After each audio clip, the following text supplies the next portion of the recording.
आनंदित रहने की कला। एक राजा बहुत दिनों से विचार कर रहा था कि वह राजपाट छोड़कर अध्यात्म ईश्वर की खोज में समय लगाए।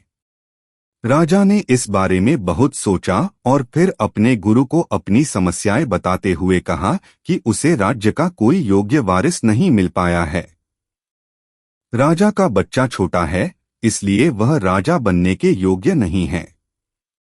जब भी उसे कोई पात्र इंसान मिलेगा जिसमें राज्य संभालने के सारे गुण हो, तो वह राजपाट छोड़कर शेष जीवन अध्यात्म के लिए समर्पित कर देगा।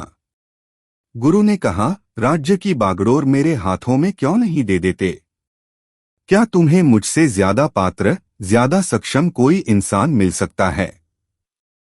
राजा ने कहा, मेरे राज्य को आपसे अच्छी तरह भला कौन संभल सकता है? लीजिए, मैं इसी समय राज्य की बागडोर आपके हाथों में सौंप देता हूं। गुरु ने पूछा, अब तुम क्या करोगे? राजा बोला, मैं राज्य के खजाने से थोड़े पैसे ले लूंगा, जिससे मेरा बाकी जीवन चल जाए।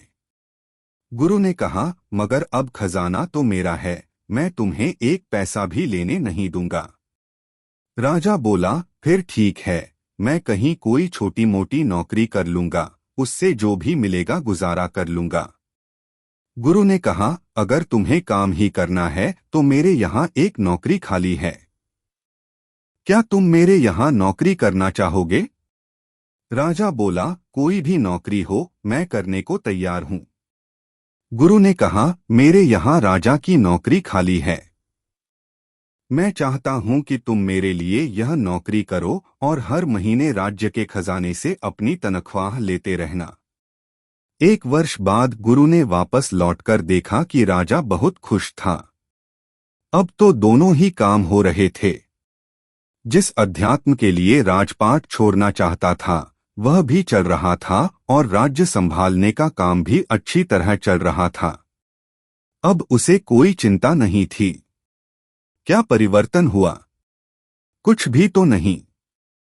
राज्य वही, राजा वही, काम वही, बस दृष्टिकोण बदल गया।